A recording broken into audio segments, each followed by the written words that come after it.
revolt right now. So that is young people who are in debt.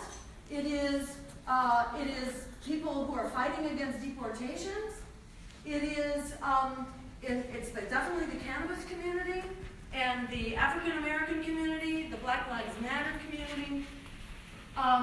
So it's establishing connections to those networks and being there to support them. That's what I find has been really critical, is going to the frontline communities, being a part of the frontline communities, and bringing green support, bringing everybody there for the Day Without Immigrants. Being there to show up and support, and that's how you begin developing these relationships. In addition, social media is huge. I want to encourage people to go to our campaign Facebook page, which we continue to use now. We're building what's called the Green News Network.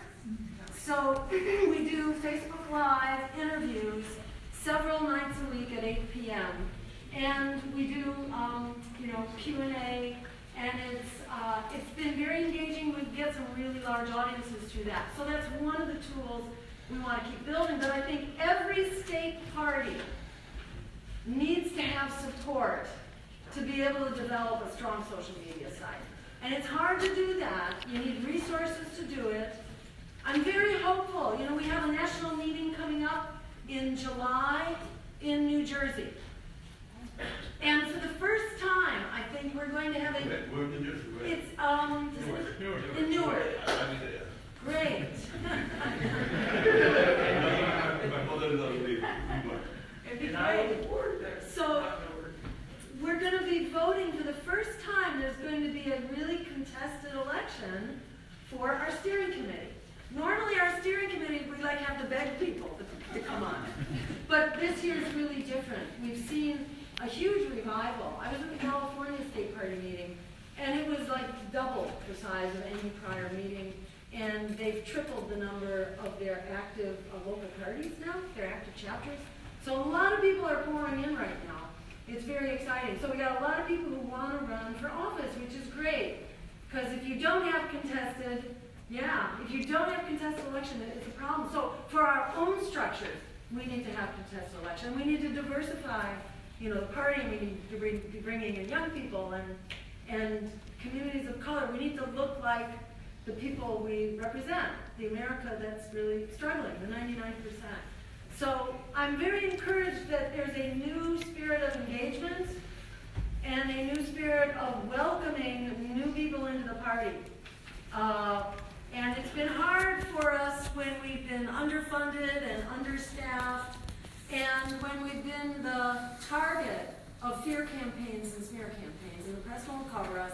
But we have all kinds of new skills and new energy right now that can help the national party do a better job of supporting the state parties, so the state parties can do a better job of reaching out, supporting locals, and supporting candidates. It blew my mind to be in Belgium and the Netherlands, where they have elected members of parliament, and they have dozens of employees. They are doing research. The national parties are doing research all the time and providing model bills, model pieces of legislation.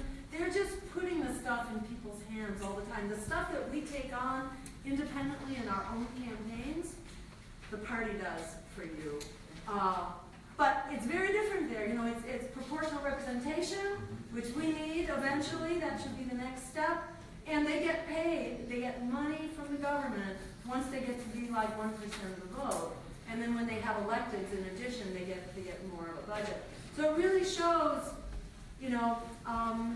how we are really fighting with two hands tied behind our backs still. But we are fighting, and and they're following what we're doing. But it's really cool to see what they're doing once you start becoming a legitimate party, and you can begin supporting the growth the way it should be. So that's where we're going. Thank you. So, yes. Thank you for being here, Dr. Stein. I'm David Siebes with Progressive Soup, and that's Progressive Soup, not Progresso Soup. You YouTube, Facebook. And a quick shout out to Mike DeRosa, who's been on Progressive Soup 7 or 8 times in the last 9 years. Other great candidates, Cora Santaguida, Ralph Maher, and a number of great candidates have been on my show over the years. The question is, Connecticut has 2 very rotten parties, Democratic Party and the Republican Party. It has 2 very good parties. It has the Green Party, and it has the Working Families Party. When is there going to be a cooperative effort between the Green Party and the Working Families Party, and to more than double our power? So I would love to see the day when that can happen. It has certainly been attempted. And a lot depends on the local culture. Let me just say that. Because in New York State, Howie Hawkins was about to win a couple of races. And the Working Families Party mobilized against him. And, the Working Family Party has been an apologist for Cuomo. And even when Cuomo completely disregards their agenda once he gets elected. So, unfortunately, the Working Family Party has been abused by the Democratic Party and used as a way to rope people back in and keep them from truly challenging. At the same time, I know there are also really good people in the Working Families Party who want to do the same thing. So I would throw out this challenge. Let's see the Working Families Party work for and support and get a Green elected. And then we'll know that we're in a new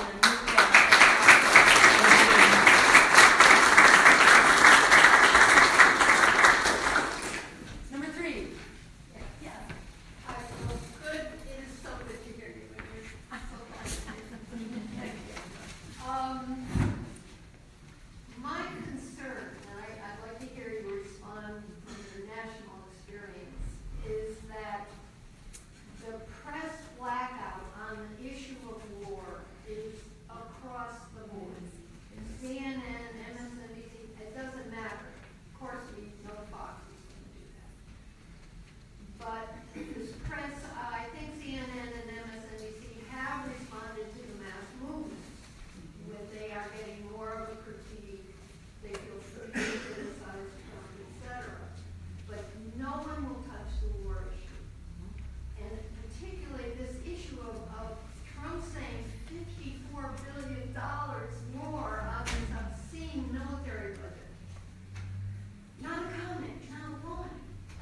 And I've also noticed in these big mass rallies that are going on, the war is not even there, not an issue. This science march could have pointed out how the majority of scientific research is going to the military. Not a word. In fact, there was one speaker who mentioned, thank God science gives us the weapons to keep us safe. That was the only reference. And I listened to the whole speech, all the speeches. So I'm thinking, I was so glad to hear you say about May Day. If there's a way that the Greens, who are the only party who is anti-war, the only one has the guts to take this issue on, can bring that into all the other movements. If there's a mass march, I think the Greens should be there with banners against the war.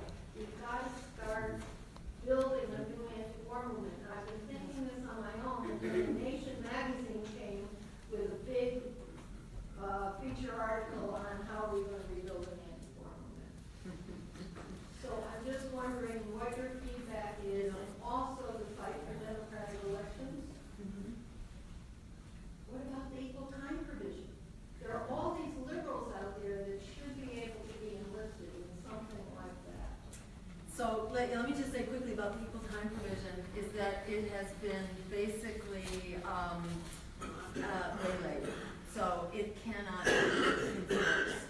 And there have been other, cannot be enforced.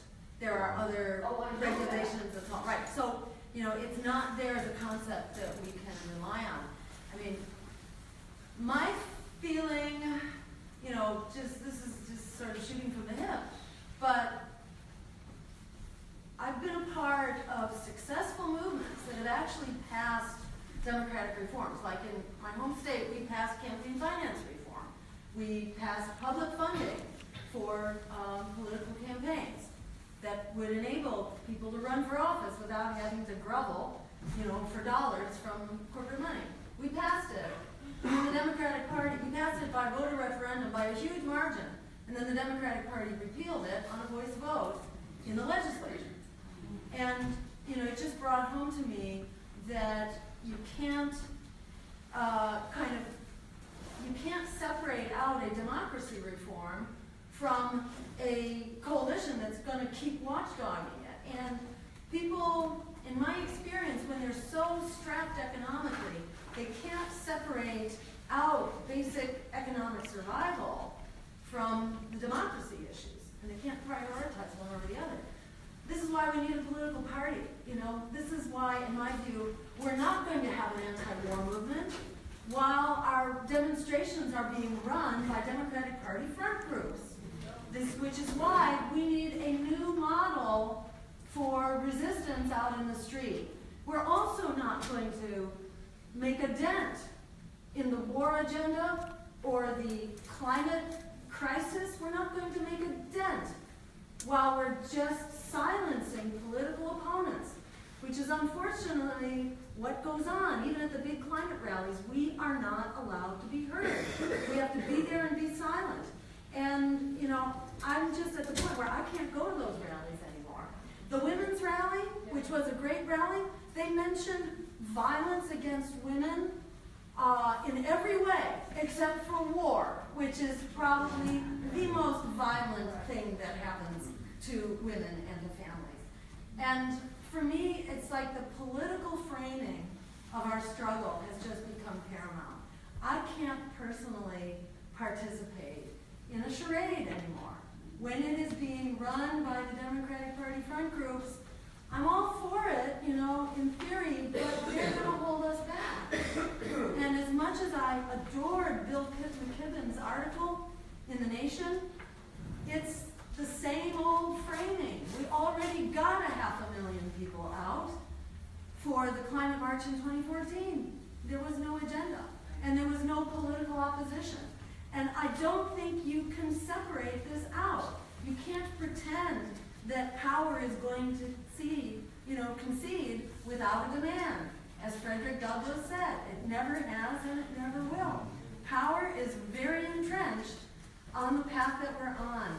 And I think that all future rallies that we go to should be a part of a very conscious coalition building and development of a deep strategy that focuses first and foremost on stopping the wheels of destruction, bringing the wheels of economic and ecological destruction to a grinding halt through synchronized mass actions that show that we are the 99% and we do have the power.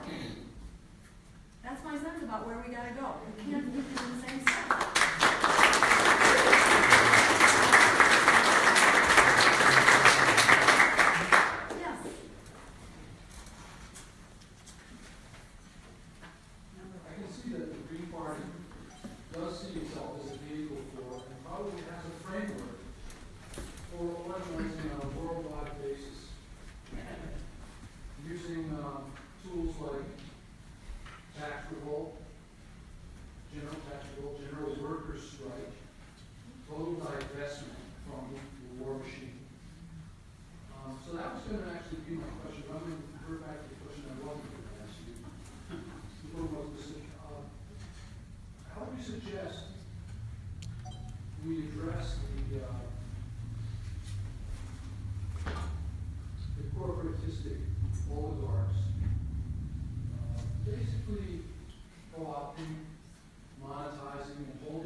Zero emissions, zero negative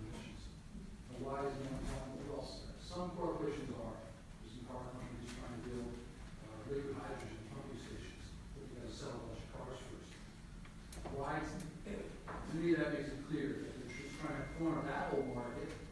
Is that how we appease them? There's really no fighting the oligarchs, the international oligarchs. We can't fight them with force.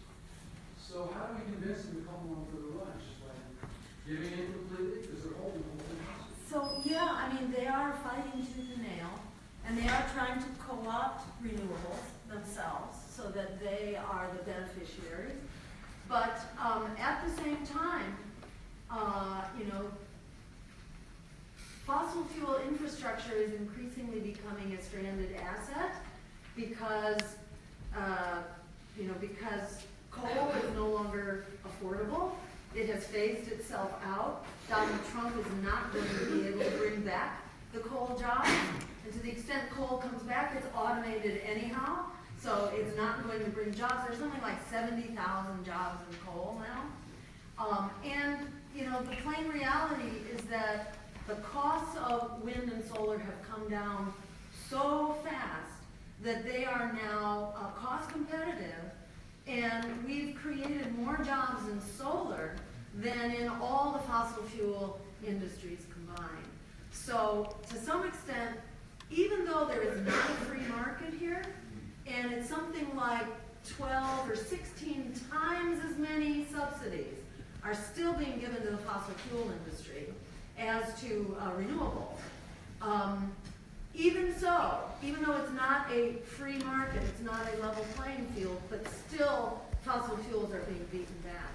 And I think this is why we need a national program, because it is a national emergency, and our survival actually depends on changing this equation. We can talk maybe some more after. I just want to be sure that others. Just one thing, it's kind of a hashtag. Yeah. Pick a day of the week, but one day a week, I just call it No Gas Wednesday. When anyone, anyone at least in the private citizens in the industry, could fill their tanks on Tuesday or Thursday, not Saturday, but to just show them the power of boycott by trying to organize just try one No Gas Wednesday and see how the oil industry would react to us showing that kind of power. Very interesting. Yeah, that's a great idea. All right, I think you were 4, number 5. Yeah. I have friends and family in Indian country or out at Standing Rock. And my comment or question is also kind of similar to the first gentleman that spoke. Amy Goodman was arrested, I believe, and Facebook, people that were in the movement, shared all kinds of information. But I talked to my next door neighbor, they know nothing about it.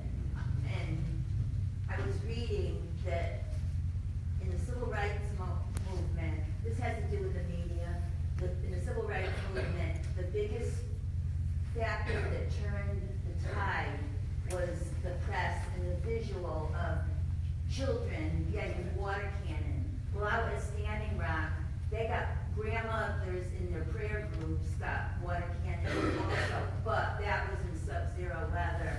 And when that happened, they started fires to prevent them dying from hypothermia, and they put the fires out. And internationally, I have friends in Belgium. Internationally, the coverage was all over the place, but nobody in the friggin' this country knew about it. And that extends to not just this issue, but almost all the issues that you're talking about. I mean, they shut down drones of us trying to cover it.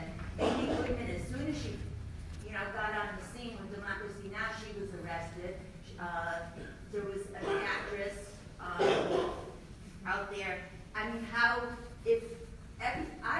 I agree with 99.9% of what you say, but if it's not out to the public, everyday, workaday people, I just feel very hopeless after Standing Rock. Mm-hmm. Yeah, I mean, Standing Rock is very, horrifying. But remember, it's not over, and that fight continues. And I think you know. Several spills around the country since. Oh, yeah, that's right. Yes, and there have been some pipeline victories since then, and some defeats. But it's really important to see this as a continuing battle. You know, it's not over. Standing Rock is not over. The fight against fossil fuels is not over. And we are still mobilized. And I think it underscores that this is in our hands. This battle is in our hands. The media is going to continue to shut us out. And Where are we going to get the power if that's the case? That's my core issue. great, yeah. So I think, you know, I would remember that we have mobilized, and often it's on social media. We've mobilized. So, for example, the internet was going to go down on 2 occasions, and completely under the radar, there was a mass mobilization to stop the privatization of the internet. This was back in, like, I think it was 2013, something like that. And then again, where the Federal Communications Commission was going to privatize. And it's just by virtue of the power of a grassroots movement and independent media that we can still mobilize even when the corporate press isn't covering it. I think if we let them, you know, decide whether we fight or not, then it's all over. You know, we have to decide to just find a way to end run them. And to remember that we are end running them. We did an end run around them, around the Muslim ban too. You know, and sometimes you just have to create a big enough demonstration that they're forced to cover. And that's my hope about, you know, this joint developing the capacity for joint local action or I should say local alliances for global action. Because if we are taking actions that are not just parades, because they can forget about parades, they can decide not to cover parades. But if your parades are blocking traffic, if the transportation workers are going to join your strike, and the public transit system is not running, you bet it gets attention really fast. That's why I think we need new strategies here. We need new tools that are not just going to spin our wheels in the same old ruts. And we've got to, I think, reject this propaganda of powerlessness, because it will make you depressed, it will make you hopeless, and it will make you completely, you know, ineffective. And I would rather go down fighting, you know, than just go down without a whimper. And you did. You went to Standing Rock.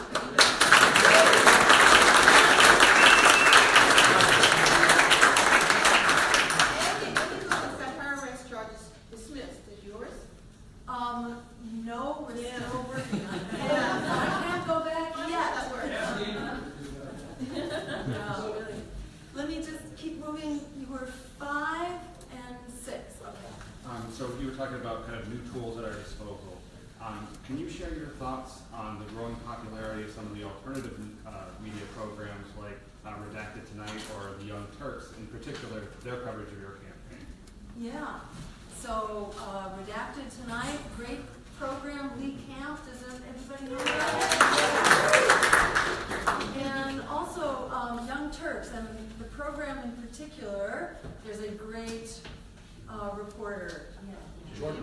Jimmy Dore, yes, Jimmy Dore, please can we hear him? His program is carried by Young Turks, but it's also on YouTube. So, and I think he does a daily news program. It really puts Tom Hartman to shame. So tune in to Jimmy Dore. This is really, I mean, talk about independent media. These are the sources that are exploding now among young people. That's what they watch. They don't watch the corporate media anymore. So corporate media has learned to and also print. There's alternative print media too. Well, I should say not hard print, but on the web. So Consortium News, Truth Dig. I can't emphasize it strong enough. That's they support Chris Hedges and some other just amazing people of integrity that are really. Gordon? Who's that? Gordon report? C-O-R-D-I-N? Online. Yeah. Okay. I don't actually know that. Chris. Oh, and Intercept. Yes. Yeah. Which one? Mint Press. Yeah. Others? Black Agenda Report. Jacobin? Progressive Radio Network. Okay, Progressive Radio Network. Yes. It seems like it might be a tool to kind of help with some of the other larger goals of kind of Yep. building that momentum. Yes, absolutely. And as a Green Party, you know, as we become more organized and resourced, we can help direct people to these, you know, these coverages and to the articles and to the programs that are just really so uplifting and invigorating. I don't, you know, Democracy Now! Sometimes falls a little short on their alternative coverage, but if I didn't get my daily dose of Democracy Now!, I would have a very hard time getting through the day. So, yes, it's being part of this community of resistance and this affirmative community of human rights and social and economic and racial justice. It's very affirming. I highly recommend it to people who are struggling with, you know, if you're not depressed in today's world, you're not paying attention. So you need the antidote, and there's some good antidotes out there. And I think being plugged into a community of action, you know, I call these sessions, this is really political therapy, where we're all being therapists for each other and helping our friends break up with abusive political relationships. Because we live in a very abusive and sick political system. So don't feel bad if it's getting you down. This is, you know, this shows that you are a human being. Your eyes and your heart is not closed to this very difficult reality. But don't take their word for it, because they want you to feel powerless and, you know, unable, afraid, you can't affect it. But in fact, they are filling us with that propaganda because they're quaking in their boots that we are waking up. There is a rebellion in full swing. Look at what Donald Trump just said, you know, about this Carl Vinson battleship, aircraft carrier. It was steaming to the rescue by way of, you know, 3,500 miles in the other direction. You know, that's how on the job they are.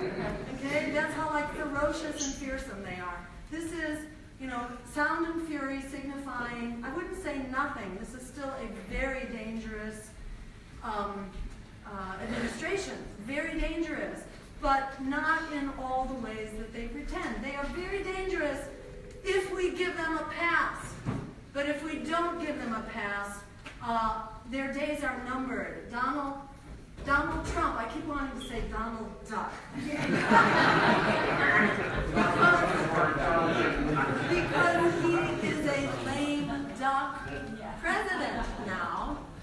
He couldn't pass his signature piece of legislation, which means everything else is very likely dead in the water right now. So what we can do in the court of public opinion could really change things. Now that his midterms are really on notice with these special elections, where he's done so miserably, you're going to see Republicans backing away from him, and the man is going to be very much at risk for impeachment, which he